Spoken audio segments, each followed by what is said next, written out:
आज की कहानी एक ऐसे जाल की है जहां ये समझना मुश्किल हो जाता है कि शिकारी कौन है और शिकार कौन। तो चलिए सीधे उतरते हैं रहस्य और खौफ से भरी इस दुनिया में। और यही वो सवाल है जो इस पूरी कहानी की रीढ़ है। ये हमें सीधे उस पॉइंट पर ले आता है जहां पासा पलट जाता है और हालात किसी के भी बस से बाहर हो जाते हैं। तो सीन कुछ ऐसा है।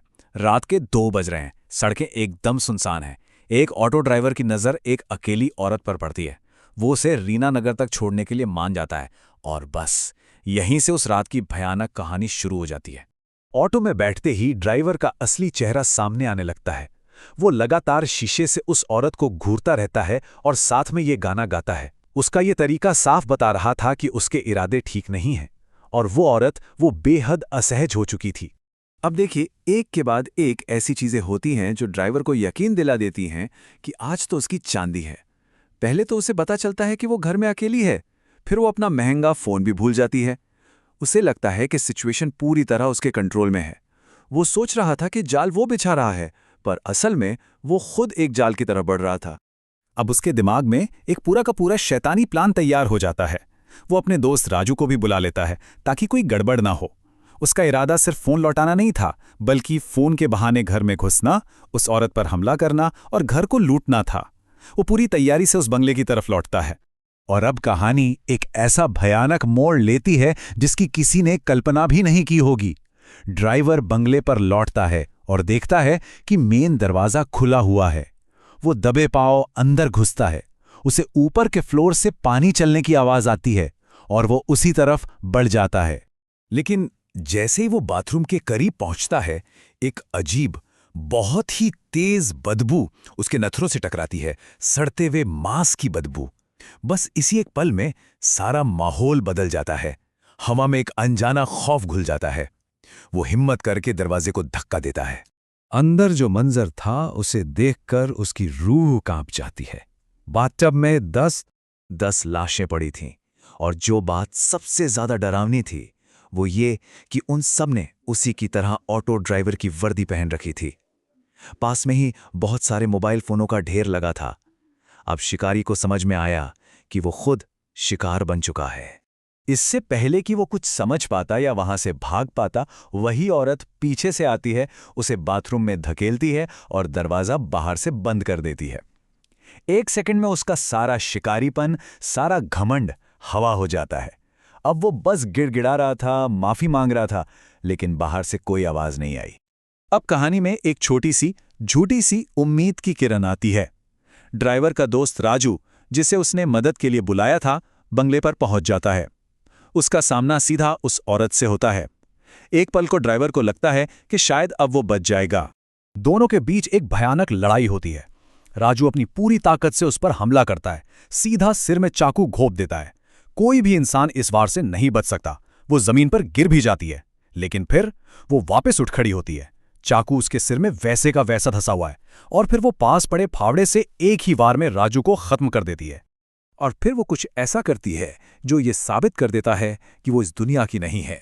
वो बड़ी आसानी से अपने सिर से वो चाकू निकालती है और उस पर लगे खून को चाटती है। अब ये साफ था कि वो कोई इंसान नहीं, बल्कि कोई अलौकिक शक्ति है, और उस ड्राइवर के बचने के सारे रास्ते बंद हो चुके थे। बाथरूम में फंसा हुआ ड्राइवर अब पूरी तरह नाउम्मीद हो चुका था। उससे मौत के सिवा कुछ नहीं दिख रहा था। तभी उसकी नजर एक दूसरी लाश पर पड़ी। एक डायरी पर पड़ती है।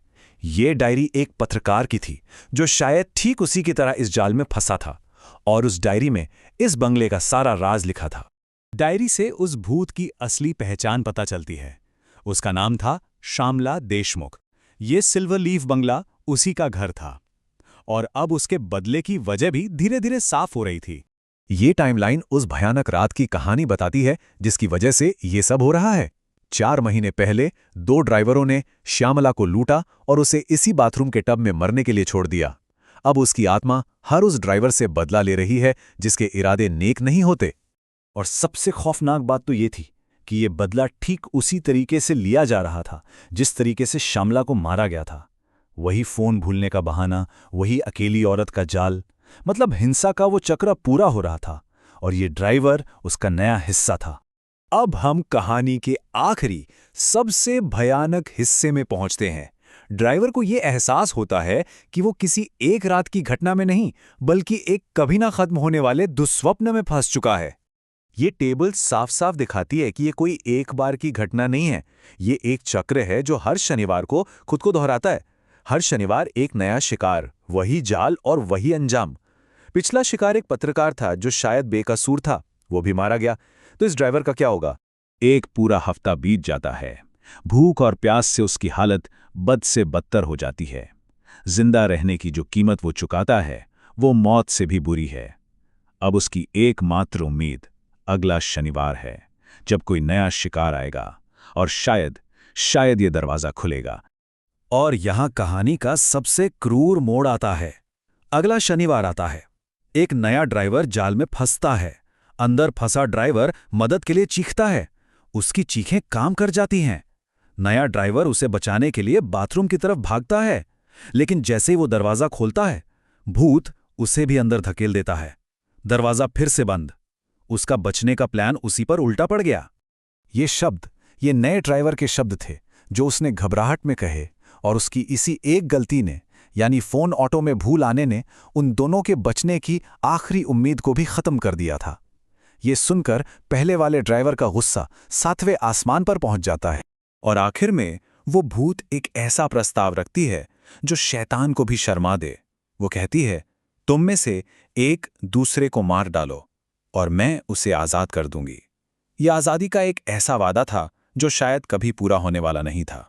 कहानी का अंत होता है उस भूत के इन आखिरी शब्दों से, जो इस घर की सच्चाई बयान करते हैं कि इस जाल से कोई नहीं बच सकता। हत्या और कैद का ये चक्र हमेशा के लिए चलता रहेगा।